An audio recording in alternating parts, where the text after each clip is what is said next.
Maybe you've struggled with those types of thoughts before. You know, the ones where you don't really want to wake up tomorrow. You're tired of fighting. You're tired of the pain. So you just kind of want to give up. Literally. This video is because it's usually pushed out of the Christian community because you're not supposed to have those types of thoughts. I've had those thoughts. You probably had those thoughts. So let's talk about it. Let's talk about what God thinks about it and what you should do about it so that we can grow from it. Before I get into this topic, I do want to say that this is a trigger warning for some. So if this topic really bugs you, please keep on scrolling. If you do seek help, please keep on watching. So the Bible does not shy away from deep emotional pain. I'm not sure why a lot of Christians don't want to talk about this because it seems shameful. So first, let's talk about what does God say about emotional despair, or this word. So I'm going to be reading from Psalm 34:18.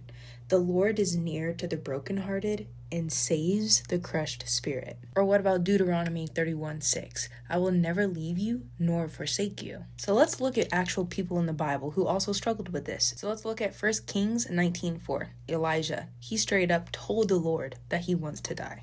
And he asked that he might die, saying, "It is enough now, O Lord. Take my life away from me, and I am no better than my fathers." Let's look at Job in Job 3:11. He wanted to never have been born. Why did I not die at birth? Come out from the womb and expire. Now, in this, Job has lost literally everything, and he asked the Lord to take his life. But God later restored him and used his pain to reveal deep truth. David was deeply depressed, and Judas took his own life. But now, out of all of these, let's look at Judas. What did he do wrong? He isolated himself in shame and did not seek God's forgiveness. This is a tragic caution about carrying guilt on your own instead of running to God in mercy. So, I'm going to tell you that your thoughts are not necessarily a sin, but suffering alone can be dangerous. And the Bible itself proves that he does not walk away from broken people. God understands human pain. He doesn't say, "Why are you thinking that?" He says, "Come to me all who are weary," in Matthew. Jesus himself quoted in Mark 14, "My soul is overwhelmed to the point of death." The enemy wants you to believe that your darkness is permanent, but God even tells you that it's temporary. So let's get into some practical steps on what you should do when you're faced with this circumstance. Run to him, not away from your thoughts. And in James 5:16, confess your struggles to someone who is close to you and that you trust. We all need somebody to lean on,